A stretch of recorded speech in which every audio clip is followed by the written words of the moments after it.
तो दोस्तों, क्योंकि सास भी कभी बहू थी के आज के एपिसोड की शुरुआत में तुलसी करण के सूखे बालों की मालिश करते हुए कहती है कि वो अपना ध्यान क्यों नहीं रखता। इस पर करण कहता है कि घर में जो कुछ भी चल रहा है उसमें वो बालों का ध्यान कैसे दे। तभी तुलसी मुद्दे पर आती है और पूछती है करण से कि क्या वो रियांश को दान देने के लिए लेकर गया था। तो करण हाँ में जवाब देता है। फिर तुलसी पूछती है कि क्या रियांश ने कुछ पूछा, जिस पर करण बताता है कि उसने पूछा तो था।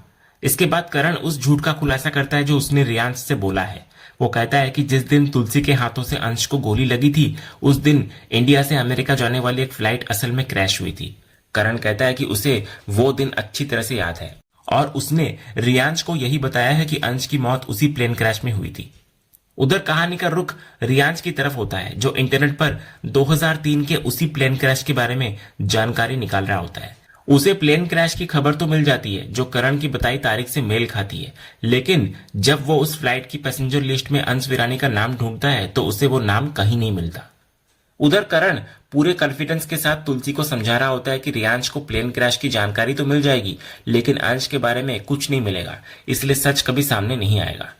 लेकिन इधर रियांश समझ जाता है कि कुछ तो गड़बड़ है। वो खुद से कहता है कि करण ने तारीख तो सही बताई लेकिन पैसेंजर लिस्ट में नाम क्यों नहीं है। फिर वो इस नतीजे पर पहुंचता है कि उसके पिता ने उससे एक बार फिर झूठ बोला है।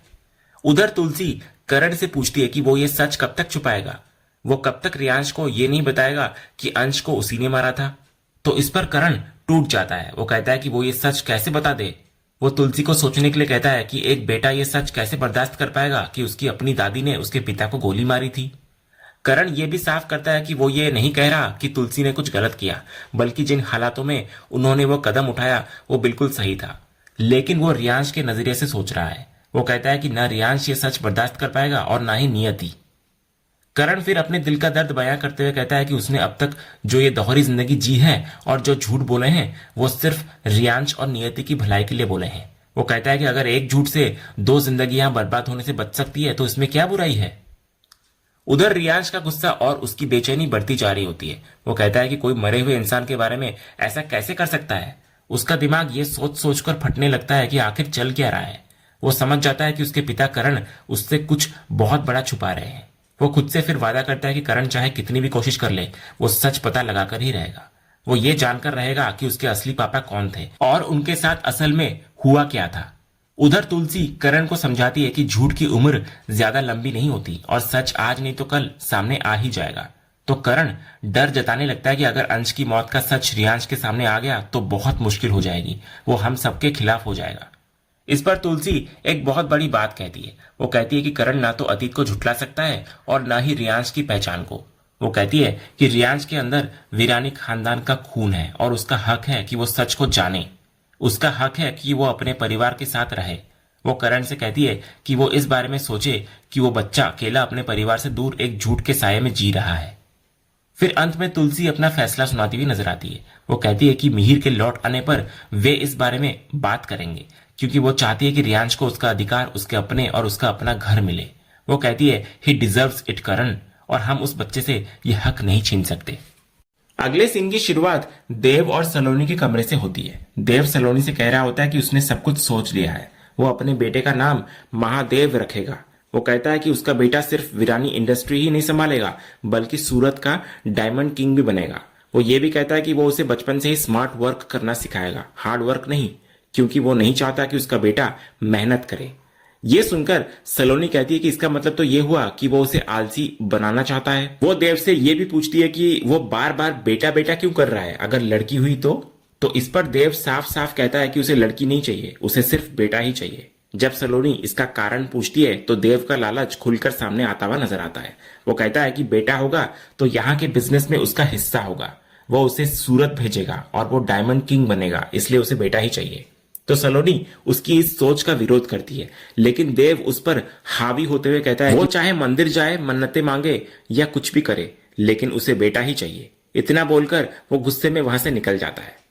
कहानी का दूसरा पहलू हमें ऋतिक और मुन्नी के कमरे में ले जाता है। दोनों सो रहे होते हैं कि तभी उनकी बेटी टिम्सी भागकर आती है और डर के मारे मुन्नी के गले लगकर सो जाती है।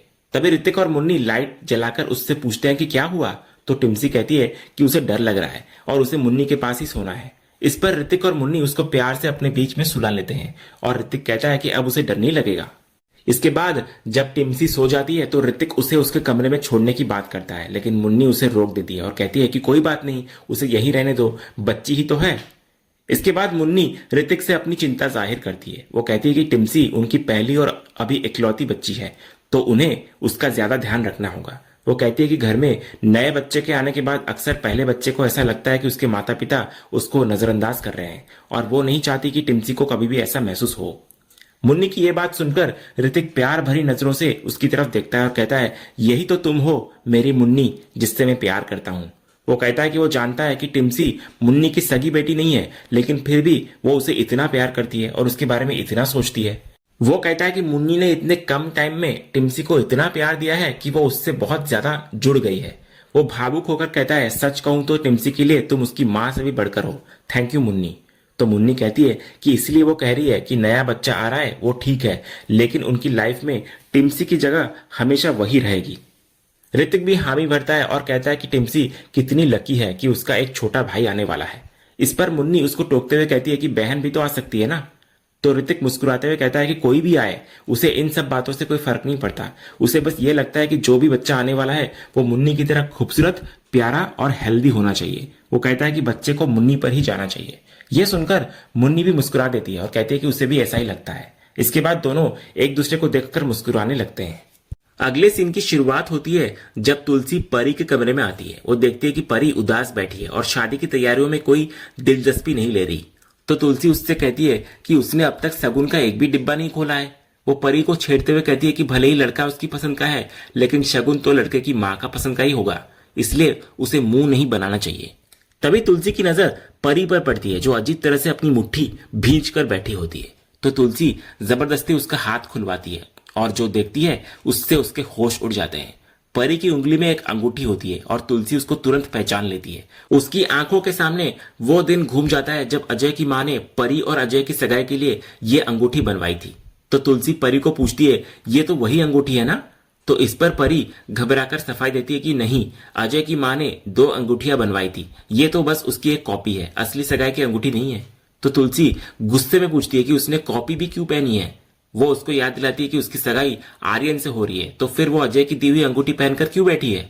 तो तुलसी के सवाल पूछते ही परी अचानक से यादों में खो जाती है और फ्लैशबैक में हम देखते हैं कि कुछ टाइम पहले जब परी अपनी अलमारी से कपड़े निकाल रही थी तब एक छोटी सी डिब्बी नीचे गिर जाती है। जब परी उसको खोलकर देखती है तो उसमें अजय के साथ हुई सगाई की वही अंगूठी होती है। उस अंगूठी को देखकर अजय की यादों में खोई हुई परी उसे अपनी उंगली में पहन लेती है। फिर इधर फ्लैशबैक खत्म होता है और परी वापस हकीकत में आती है। वो तुलसी को कहती है कि वो गलत समझ रही है, वो तो बस इसे ऐसे ही पहन रही थी और अब ये उसकी उंगली में अटक गई है, निकल ही नहीं रही है। तो तुलसी परी के इस बहाने पर यकीन नहीं करती। वो सख्ती से कहती है कि अगर ये नहीं निकल रही है तो वो साबुन या तेल लगाकर इसको निकाले। वो यहां तक कहती है कि अगर फिर भी यह ना निकले तो वो एक सुनार को बुलाएगी जो इसे काट कर फेंक देगा। फिर तुलसी परी को समझाती है कि उसकी शादी आर्यन से हो रही है और अगर आर्यन ने अजय से जुड़ी हुई कोई भी चीज उसके पास देख ली तो उसे बहुत बुरा लगेगा। परी दोबारा सफाई देने की कोशिश करती है कि वो तो बस इसे ट्राई कर रही थी, लेकिन तुलसी उसकी एक नहीं सुनती। वो उसको साफ साफ आदेश देती है कि वो इस अंगूठी को उतारकर फेंक दे। इतना बोलकर तुलसी वहां से चली जाती है।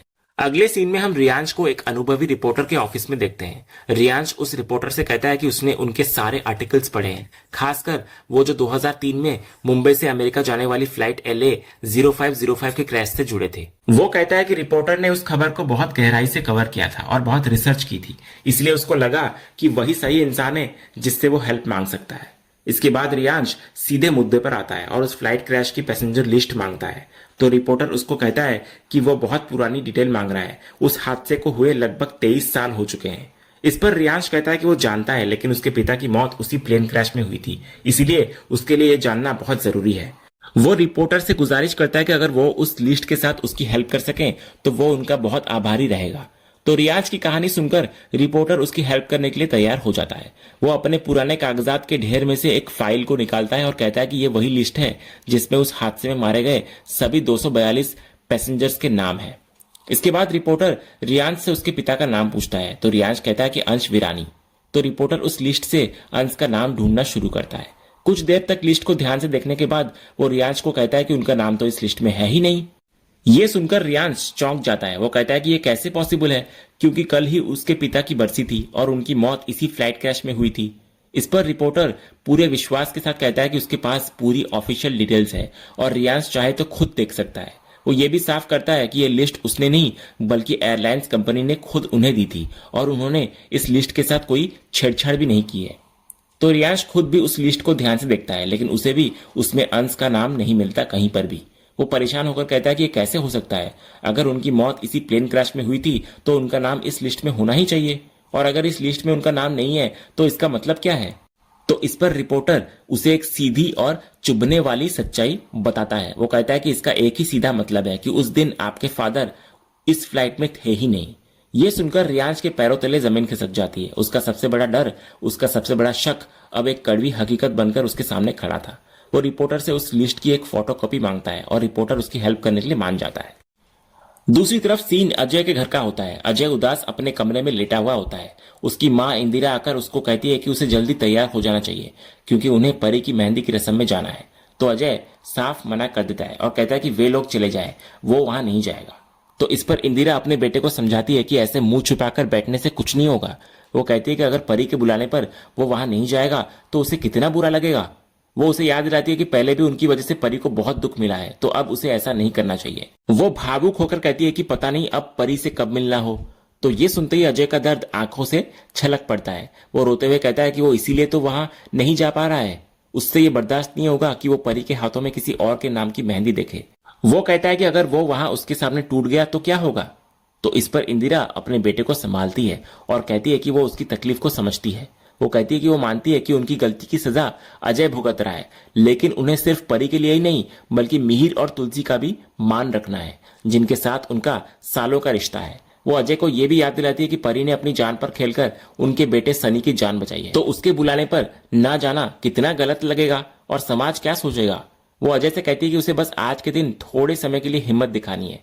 वे लोग वहां ज्यादा नहीं रुकेंगे, बस शगुन देकर तुरंत वापस आ जाएंगे, लेकिन आज उनका वहां जाना बहुत जरूरी है। ये सुनकर अजय और भी रोने लगता है और इंदिरा उसके सिर पर हाथ फेरकर उसको हिम्मत देने की कोशिश करती है। उधर कहानी वापस रियांश के पास लौटती है। वो उस पैसेंजर लिस्ट को घूर रहा होता है और खुद से बातें कर रहा होता है। वो सोचता है कि अगर उसके असली पिता की मौत उस प्लेन क्रैश में हुई थी तो इस लिस्ट में उनका नाम क्यों नहीं है। वो समझ जाता है कि उसके पिता करण ने जो कहा उसमें कुछ तो गलत है। तभी नियति वहां आती है और रियांश को पूछती है कि वो ये क्या कर रहा है और उस कागज को इतनी देर से क्यों घूर रहा है। जब नियति की नजर उस पैसेंजर लिस्ट पर पड़ती है तो वो हैरान होकर पूछती है कि वो ये लिस्ट क्यों देख रहा है। तो रियांश बहाना बनाते हुए कहता है कि उसने उसे 2003 के प्लेन क्रैश के बारे में बताया तो था, ये उसी की पैसेंजर लिस्ट है और वो बस कुछ नाम ढूंढ रहा था। तो नियति पूछती है कि वो इतनी जासूसी क्यों कर रहा है। तो रियांश फिर एक झूठ बोलता है और कहता है कि उसके एक दोस्त के पिता की मौत इस क्रैश में हुई थी, तो वो बस उसी की हेल्प कर रहा था। जब नियति उस दोस्त का नाम पूछती है तो रियांश बात को टाल देता है। ये सुनकर नियति कहती है कि उसे बहुत दुख हुआ, क्योंकि उन बच्चों के लिए कितना मुश्किल होता होगा जिनके माँ बाप इतनी छोटी उम्र में चले जाते हैं। वो कहती है कि ये एक ऐसा सच है जो एक झटके में उनकी दुनिया बदल देता है। ये सुनकर रियांश भी कहता है कि मैं भी अच्छी तरह समझता हूँ कि कैसा फील होता है। तभी नियति उसे कहती है कि वो इतना न सोचे और खुश रहे, क्योंकि उसके पापा करण और वो खुद उसके साथ है, इसलिए वो बहुत खुशकिस्मत है। इतना बोलकर नियति वहां से चली जाती है। फिर उसके जाने के बाद रियांश खुद से कहता है कि खुशकिस्मत और मैं। वो अपनी मॉम की मासूमियत पर सोचते हुए कहता है कि आप बहुत प्यारी है मॉम, और काश मैं आपको सच बता पाता। आपको सच बताऊंगा तो आपका दिमाग फट जाएगा। फिर वो फैसला करता है कि नियति को सच पता ना चले तो ही बेहतर है, लेकिन वो खुद ये सच जानकर रहेगा कि उसके असली पिता कौन थे। और इसी संकल्प वाले सीन के साथ आज का ये एपिसोड यहीं पर खत्म होता है। तो दोस्तों, आपको आज के एपिसोड का कौन सा सीन सबसे ज्यादा पसंद आया हमें कमेंट करके जरूर बताएं। अगर आप क्योंकि सास भी कभी बहू के फैन हैं और कोई भी अपडेट मिस नहीं करना चाहते तो हमारे इस चैनल को सब्सक्राइब करना ना भूलें और बेल आइकन को भी जरूर दबाएं। हम मिलेंगे अगले एपिसोड के अपडेट के साथ, तब तक के लिए धन्यवाद।